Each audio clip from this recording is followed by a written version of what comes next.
بسم الله الرحمن الرحيم.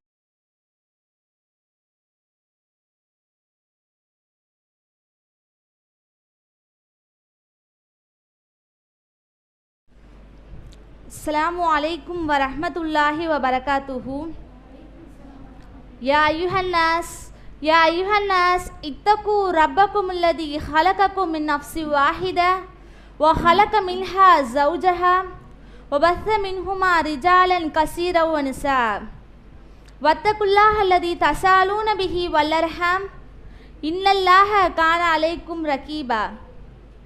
يا أيها الذين آمنوا قوا أنفسكم وأهلكم نارا وقودها الناس والحجارة عليها ملائكة غلاظ شداد لا يعصون الله ما أمرهم ويفعلون ما يؤمرون.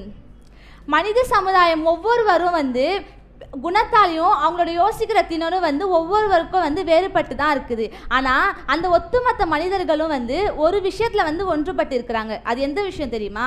மற்றவங்க நம்மளை பெருமையாக பேசணும், அதற்காகவே நல்ல விஷயத்தை செய்யக்கூடியவர்களாக இருக்கிறாங்க. இந்த விஷயத்தில் ஒட்டுமொத்த மனிதர்களும் என்ன பண்ணுறாங்க அப்படின்னா ஒன்றுபட்டு இருக்கக்கூடியவர்களாக இருக்கிறாங்க.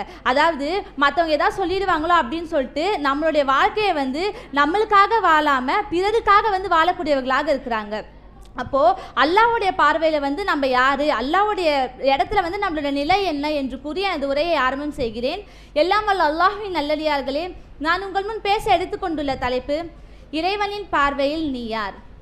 அதாவது மனித சமுதாயம் ஒவ்வொருவருக்கும் அவங்களோட நிறங்கள் வேறுபட்டு தான் இருக்குது. சில பேர் என்ன பண்ணுறாங்க அப்படின்னா கருப்பாகவும் வெள்ளையாகவும் இருப்பாங்க. சில பேர் படித்தவன் படிக்காதவன் ஏழை பணக்காரன் அப்படின்னு சொல்லிட்டு பல அம்சங்களாக தான் படைக்கப்பட்டிருக்கான். அப்போது அப்படி படைக்கப்பட்டிருக்கானா அந்த மனிதனுடைய தேவை என்ன, அந்த மனிதனுடைய பிரச்சனை என்ன என்று அதை பற்றி சிந்திக்காமல் பிறருடைய பிரச்சனை என்ன, அவங்களுடைய வாழ்க்கையில் அடுத்த கட்ட நிலை என்ன என்று அதை பற்றி என்ன பண்ணுறாங்கன்னா சிந்திக்கக்கூடியவர்களாக இருக்கிறாங்க. அதாவது உளவுத்துறையே மிஞ்சிடுவாங்க. அந்த அளவுக்கு என்ன பண்ணுவாங்கன்னா மற்றவங்களை பார்த்து என்ன பண்ணுவாங்கன்னா சிந்திக்கக்கூடியவர்களாக இருக்கிறாங்க.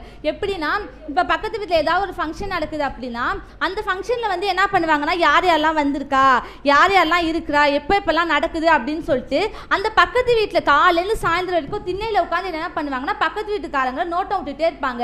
நம்ம காசு கொடுத்து சிசிடிவி கேமரா வாங்கணும்னு அவசியமே கிடையாது. அவங்களே ஒரு மனித வெடிகுண்டுன்னு சொல்லுவாங்க பார்த்தீங்களா, அதே மாதிரி மனித சிசிடிவி கேமராவே மாறி அந்த இடத்துல என்ன பண்ணுவாங்களாம் அவங்க நோட்டம் விட்டுக்கிட்டே இருக்கக்கூடியவர்களாக இருக்கிறாங்க. ஆனால் அந்த மனிதர்கள் என்ன தெரியுமா பண்ணுறாங்க, இவன் என்ன சொல்வானோ அவன் என்ன சொல்வானோ இவன் என்ன பண்ணுவானோ அப்படின்னு சொல்லிட்டு தன்னுடைய வாழ்க்கையில் மார்க்கத்தை எதுவுமே பண்ணாமல் நம்முடைய நடைமுறையில் மார்க்கம்லாம் சொல்லியிருக்கல இந்த சட்டத்திட்டெல்லாம் அதெல்லாம் செயல்படுத்தாமல் பிறருக்காக வாழக்கூடியவர்களாக இருக்கிறாங்க. அப்போது அல்லாஹ் தன்னுடைய திருமறையில் சொல்கிறான், அவர்களுக்கு போர் கடமையாக்கப்பட்டது போல் ஒரு பிரிவினர் இருப்பாங்களாம். அந்த பிரிவினர் என்ன பண்ணுவாங்கன்னா அல்லாஹ்வை அஞ்சுவாங்கல்ல, அதே மாதிரி அல்லாஹ்வை அஞ்சுவதை விட அளவுக்கு அதிகமாக என்ன பண்ணுவாங்க அப்படின்னா மனிதர்கள் பிற சக மனிதர்களை என்ன பண்ணுவாங்களா அஞ்சக்கூடியவர்களாக இருப்பாங்களாம். இன்னும் என்னன்னா இன்னும் மார்க்கத்துக்கு முறைனா ஏதாவது ஒரு காரியம் நடந்துச்சு அப்படின்னா அந்த இடத்துல நம்ம என்ன பண்ணணும் அப்படின்னா தட்டி கேட்கக்கூடியவர்களாக இருக்கணும். எனக்கு என்ன அப்படின்னு சொல்லிட்டு சும்மா இருக்கக்கூடாது. எதுக்காக தெரியுமா சும்மா இருக்கிறாங்க, நம்மளோட குடும்ப உறவுகள்லாம் முறிஞ்சிடுமோ அப்படின்னு சொல்லிட்டு பயப்படுறாங்க. ஏதாவது நான் என்னோட வாழ்க்கையில் நடைமுறைப்படுத்திட்டனோ ஏதாவது தவறு இருந்தால் நான் போய் சொன்னேன்னா என்னை ஏதாவது சொல்லிடுவாங்களோ, இவங்க தானே என்னோட குடும்பம், இவங்க ஏதாவது உறவை முறிச்சிட்டு போயிடுவாங்களோ அப்படின்னு சொல்லிட்டு அவங்க என்ன பண்ணுவாங்க அப்படின்னா பயந்துக்கிட்டு அவங்க எனக்கு என்னன்னு சொல்லிட்டு சும்மா இருக்கக்கூடியவங்களாக இருக்கிறாங்க. இது அதிகமாக எந்த இடத்துல நடக்குது, இந்த திருமண விஷயத்துலலாம் அதிகமாக நடக்கக்கூடியதாக இருக்குது. இப்போ உண்மையிலே நடந்த சம்பவம் கேரளாவில் ஒரு முஸ்லீம் திருமணம் ஒன்று நடந்துச்சு. எப்படின்னா ஒரு பெரிய ரொம்ப கிராண்டான கல்யாணம், அது ஒரு பெரிய மண்டபம் புக் பண்ணியிருக்காங்களா. அந்த பையன் புது மாப்பிள்ளை எப்படி வருவான் ஜம்முன்ட்டு எல்லாம் நல்லா மேக்கப்லாம் பண்ணிட்டு வாட்ச் கட்டிட்டு ஃபுல்லாக வரானா. உள்ளே வரும்போது எப்படி தெரியுமா வராங்க, நடந்துலாம் வரல, ஒரு ராயல் பைக் எடுத்துக்கிட்டாங்க. அந்த பைக்கை எடுத்து 2 டைம் அந்த மண்டபத்தையே சுற்றிட்டு அதுக்கப்புறமா அந்த மண்டபத்துக்குள்ளே நிற்கிறாங்க. அவ்வளோ பெரிய கிராண்டான கல்யாணம் நடக்குது. புது மாப்பிள்ளைக்கே இந்த அளவுக்கு அப்படின்னா புது பொண்ணுக்கு வந்து என்ன தெரியுமா பண்ணாங்க, புது பொண்ணுக்கு என்ன சொல்லவா வேணும், ஆம்பளைக்கே இப்படி பண்ணும்போது பொம்பளைக்கு பண்ண மாட்டாங்களா? அந்த பொண்ணுக்கு ஹிஜாப் எதுக்கு தான் போடுறானே தெரியல, தலை வரைக்கும் தான் ஹிஜாபே போட்டுக்கிறாங்க. நம்ம எதை மறைக்கணுமோ அதை வந்து மறைக்கவே இல்லை, தலை வரைக்கும் போட்டுட்டு தன்னுடைய அலங்காரத்தெல்லாம் என்ன பண்ணாங்கன்னா அப்படியே வந்து வெளியே காமிச்சாங்க. புது பொண்ணு வரும்போது எப்படி தெரியுமா, சும்மாவா வருவாங்க, உள்ளே வரும்போது கரெக்டாக அந்த பொண்ணு உள்ளே வரா, பலூன்லாம் பறக்க விடுறாங்க. பலூன்லாம் பறக்க விட்டோனையும் நடுவில் அந்த பொண்ணு நிற்கிறா, ரெண்டு சைடும் வந்து பாடி கார்ட்ஸ் மேல் நிற்கிறாங்க. உள்ள அந்த மண்டபத்துக்குள்ள மழையும் பெய்யல, வெயிலும் அடிக்கல. ஆனால் அந்த இடத்துல வந்து ஒரு அழகான ஒரு கொடையை வந்து பிடிச்சிட்டு அந்த புது பொண்ணை வந்து கூட்டு வராங்க.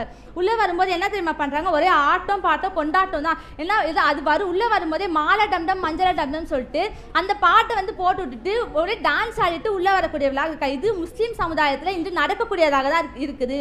இன்னும் வந்து என்னன்னா இன்னும் வந்து என்னன்னா மக்களுக்கு முன்னாடி வந்து என்னோட அந்தஸ்து வந்து குறையக்கூடாது, நம்மளுடைய கௌரவம் வந்து போயிடக்கூடாது அப்படின்னு சொல்லி அந்த போலியான கௌரவத்திற்காகவும் போலியான அந்தஸ்துக்காகவும் அவங்க வந்து என்ன பண்றாங்க அப்படின்னா தன்னைத்தானே வந்து வருத்தி கொண்டு கடன் வாங்கி வட்டி வாங்கி அந்த திருமணத்தை வந்து செய்யக்கூடியவர்களாக இருக்காங்க. இன்னும் அல்லாஹ் வந்து தன்னுடைய திருமறையில சொல்றான், எந்த திருமணம் வந்து எளிமையா நடக்குதோ அந்த திருமணத்துல தான் என்னோட அதிகமான பரக்கத்தை வந்து நான் வந்து இறக்குவேன் அப்படின்னு சொல்றான். ஆனா இன்றைய காலத்துல சில முஸ்லிம்கள்லாம் அதிகமான அனாச்சாரத்தை வந்து திருமணத்துல வந்து எடுத்துக்கொள்ளக்கூடியவர்களாக இருக்கிறாங்க.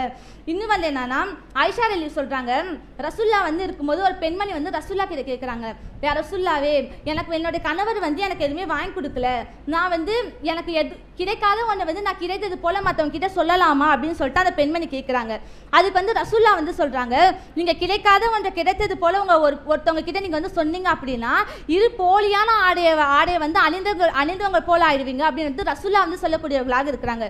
அப்போ இந்த அற்பமான உலகத்துல அந்த மனிதனுடைய நல்லபடியா நம்ம தெரியணும் அப்படின்றதுக்காக நாளே நம்மளுடைய மறுமையில வந்து மன்னாதி மனிதனின் பார்வைக்கு வந்து நம்ம வந்து புறக்கணிக்கப்படுவோம் அப்படின்னு வந்து சிந்தித்து கொள்ளக்கூடியவர்களாக இருக்கணும். இன்னும் வந்து அல்லாஹ் வந்து 3 பேரை வந்து நாளை வந்து மறுமையில பார்க்கவும் மாட்டான், பேசவும் மாட்டான், இன்னும் பரிசுத்தவும் செய்ய மாட்டான். அவங்க யார் அப்படின்னா ஷைஹுன் ஜானின், விபச்சாரம் புரிகின்ற முதியோர், மலிக்குன் கெதாபுன், பொய் சொல்கின்ற அரசன், வாயில் முஸ்தக்பீருன், பெருமை அடிக்கும் ஏழை. இவங்க 3 பேரையும் அல்லாஹ் நாளை மறுமையில பேசவும் மாட்டான், பார்க்கவும் மாட்டான், இன்னும் பரிசுத்தமும் செய்ய மாட்டான் அப்படின்னு சொல்றான். இன்னும் தொழுகை விஷயத்துல ரொம்ப அலட்சியப்படுத்தக்கூடியவர்களாக இருக்கிறாங்க. எந்த அளவுக்கு அப்படின்னா இப்ப கரூர்ல ஒரு சம்பவம் நடந்துச்சு, உங்களுக்கே எல்லாருக்கும் தெரிஞ்சிருக்கும். விஜய் பிரச்சாரம் பண்ணாங்களா, அந்த இடத்துல வந்து அந்த மக்கள்லாம் வந்து வந்தாங்க. அந்த இடத்துல வந்து எத்தனை முஸ்லீம்கள் தெரியுமா டிப்டாப்பா ட்ரெஸ் பண்ணிட்டு அவ்வளோ பேர் வந்தாங்களே, அதில் எத்தனை முஸ்லீம்கள் தெரியுமா இறந்து போயிருக்காங்க அப்படின்னு நம்ம சிந்தித்து பார்க்கக்கூடியவர்களாக இருக்கணும். அந்த பிரச்சாரத்துக்காக அவங்க வந்து போறாங்களே, இது மார்க்க சம்பந்தமா ஏதாவது ஒரு பிரச்சாரத்துக்கோ பயானுக்கோ நம்ம கூப்பிட்டா வராங்களா, அது வந்து நம்ம சிந்தித்து பார்க்கக்கூடியவர்களாக இருக்கணும். தொழுகைக்கு கூட்டா அலட்சியப்படுத்துறாங்க, பயானுக்கு கூட்டா பயான் தானே இது, நான் எதுக்கு போகணும் அப்படின்னு சொல்லிட்டு பயானுக்கும் என்ன பண்றாங்கன்னா அலட்சியப்படுத்தக்கூடியவர்களாக இருக்கிறாங்க. இன்னும் வந்து என்னன்னா இப்போ ஒரு பணக்கார மனுஷனை பார்த்தாங்கன்னா அவங்க வந்து என்ன பண்றாங்கன்னா இவங்க பாரு ரொம்ப பணக்காரதா இருக்காரு அப்படின்னு சொல்லிட்டு கௌரவப்படுத்தக்கூடியவர்களாக இருக்கிறாங்க. இதே ஒரு ஏழையான மனுஷனை பார்த்தாங்கன்னா இவங்க ஏழை தானே அப்படின்னு சொல்லி அப்படின்னு சொல்லிட்டு அந்த ஏழையான மனுஷனை வந்து ரொம்ப வந்து இழிவுபடுத்தி பார்க்கக்கூடியவர்களாக இருக்கிறாங்க. ஆனா இப்போ ஒரு பணக்கார மனுஷன் ஏதாவது ஒன்று தப்பு செஞ்சுட்டான் அப்படின்னா அந்த பிரச்சனையை வந்து அப்படியே வந்து மூடி வச்சிடுவாங்க. ஆனால் அதோ ஒரு ஏழையான மனுஷன் வந்து தப்பு செஞ்சுட்டான் அப்படின்னா பலூன் எப்படி ஊதி பெருசாகுமோ அந்த மாதிரி அந்த பிரச்சனையை ஊதி பெருசாக்கி மற்றவங்க கிட்ட வந்து தெரிவிச்சிடுவாங்க. ரசூல்லா வந்து சொல்றாங்க, ரசூல்லாவும் நபித்தோழரும் இருக்கிறாங்க. அந்த இடத்துல ஒரு பணக்கார மனிதர் வராது.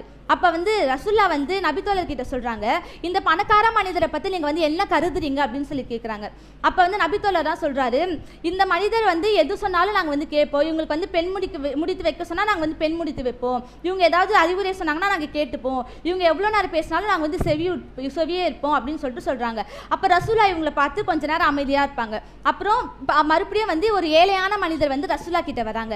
அப்போ வந்து ரசூல்லா வந்து நபித்தோழரை மறுபடியும் பார்த்து இந்த ஏழையான மனிதரை பற்றி நீங்கள் என்ன நினைக்கிறீங்க அப்படின்னு சொல்லி கேட்குறாங்க. அதுக்கு வந்து ரசூல்லா வந்து அப்போ வந்து நபித்தோழர்கள்லாம் சொல்கிறாங்க, இவர் வந்து பெண் முடித்து வைக்க சொன்னால் நாங்கள் வந்து பெண் முடித்து வைக்க மாட்டோம், இவங்க எல்லா அறிவுரை சொன்னாலும் நாங்கள் வந்து கேட்க மாட்டோம், இன்னும் இவங்க ஏதாவது வந்து எங்ககிட்ட ஏதாவது சொல்லிட்டு இருந்தாங்கன்னா நாங்கள் வந்து இதை செவியூற மாட்டோம் அப்படின்னு சொல்கிறாங்க. அப்போது ரசூல்லா வந்து அப்பயும் கொஞ்ச நேரம் அமைதியாக இருந்துட்டு ரசூல்லா வந்து சொல்கிறாங்க, இந்த பூமியில் எத்தனை பணக்கார மனிதர் இருக்கிறாங்க, அவங்க இத்தனை பணக்கார மனிதர் நிரம்பி இருந்தாலும் இந்த ஏழை இருக்கிறாங்களோ அவங்க அனைத்தையும் விட இந்த ஏழையெல்லாம் சிறந்தவர் ஆவார் அப்படின்னு சொல்லிட்டு ரசூல்லாவே வந்து சொல்லக்கூடியவர்களாக இருக்கிறாங்க. இன்னும் வந்து என்ன அப்படின்னா இன்னும் வந்து என்னன்னா, இப்போ வந்து ஒரு பணக்கார பொண்ணு இருக்கா, அவள் வந்து ஒரு பொம்மையை வச்சு விளையாடிட்டு இருக்கா. அந்த பொம்மை வந்து என்ன ஆகுதுன்னா லைட்டாக ஸ்க்ராட்ச் ஆகிடுது. ஸ்க்ராட்ச் ஆனோடனையும் அந்த பொண்ணு என்ன பண்ணுறா, அந்த பொம்மையை வந்து தூக்கி குப்பையில் போட்டுடுறா.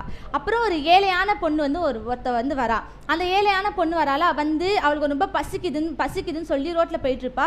சரி குப்பை தொட்டியில் ஏதாவது இருக்குதா, சாப்பாடு ஏதாவது கிடக்கும்ல, சரி இருக்குதான்னு சொல்லிட்டு பார்க்கறதுக்காக குப்பை தொட்டியை போய் தேடிட்டு இருக்கும்போது அந்த பொம்மையை பார்ப்பா. அந்த பொம்மையை பார்த்தோன்னையும் அந்த பொண்ணு வந்து என்ன பண்ணுவா, இவ்வளோ அழகான அந்த தனக்கு வந்து பசியவே மறந்துட்டு இவ்வளோ அழகான பொம்மை வந்து யார் இங்கே தூக்கி போட்டா, இவ்வளோ அழகாக இருக்கே அப்படின்னு சொல்லிட்டு கண்ணில் அப்படியே கலந்துது ஆனந்த கண்ணீர். எனக்கு ரொம்ப பிடிச்சிருக்கு இந்த பொம்மை, இந்தமாரி பொம்மை எங்கள் அம்மா எனக்கு வாங்கி கொடுத்ததே இல்லையே அப்படின்னு சொல்லிட்டு அந்த பொம்மையை எடுத்துகிட்டு போய் என்ன பண்ணுவானா, அவங்க அம்மா கிட்ட போய் கொடுப்பா.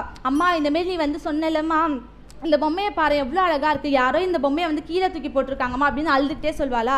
அப்போ அவங்க அம்மா என்ன தெரியுமா சொல்லுவாங்க, இப்போது அந்த பணக்கார பொண்ணு இந்த பொம்மையை வந்து தூக்கி போட்டாலம்மா, அது வந்து அந்த பணக்கார பொண்ணுக்கு வந்து இந்த பொம்மைன்றது ஒரு பொருட்டாவே தெரியல, ஆனால் இந்த ஏழையான பொண்ணுக்கு எவ்வளோ சிறந்ததாக இருக்குது. அதே மாதிரி தாம்மா இந்த உலகத்தில் வந்து பணக்கார மனுஷங்களுக்குலாம் நம்மளெல்லாம் பார்த்தா சீப்பாக தான் தெரியும். ஆனால் நம்மளாம் நாளை நம்ம ஏழையாக இருக்கோம்ல, நம்மளாம் நாளை அல்லாஹ்விடத்தில் வந்து மிக சிறந்தவராக நம்ம வந்து கருதப்படுவோம் அப்படின்னு வந்து சொல்கிறாலாம். இன்னும் அல்லாஹ் தன்னோட திருமலையில் சொல்லும்போது, இன்னல்லாஹ லா எல்லூரு இலா சுவரிக்கும் அம்பாலிக்கும், உங்களோட தோற்றத்தையும் செல்வத்தையும் அல்லாஹ் பார்ப்பதிலே, வலா கிண்ண மாறாக எல்லூரு இலா குலூபிஹிம் வா அம்பாலிக்கும், இன்னும் உங்களுடைய உள்ளங்களையும் செயல்களையுமே அல்லாஹ் பார்க்கிறான். அதாவது நம்மளோட வெளித்தோற்றத்தை வந்து அல்லாஹ் வந்து பார்க்கவில்லை, மாறாக நம்மளோட உள்ளங்களை நம்ம செய்த நல்ல செயல்களையும் தான் அல்லாஹ் பார்க்கிறான். இன்னும் வந்து என்ன அப்படின்னா, மனிதனின் பார்வையில் வந்து நல்லவர்கள் தான் அப்படின்னு சொல்லிட முடியும். ஆனால் இறைவனுடைய பார்வைகள் இவங்க நல்லவங்க இவங்க கெட்டவங்க அப்படின்னு வந்து யாராலையும் சொல்ல முடியாது. அதாவது எதையும் அறியாத மனிதனின் கணிப்பு வேறு, அனைத்தையும் அறிந்த இறைவனின் முடிவு வேறு என்று கூறி எனது உரையை நிறைவு செய்கிறேன். வாஹித் தவானா அல்ஹம்துலில்லாஹி ரப்பில் ஆலமீன். அஸ்ஸலாமு அலைக்கும் வரஹ்மத்துல்லாஹி வபரகாத்துஹு.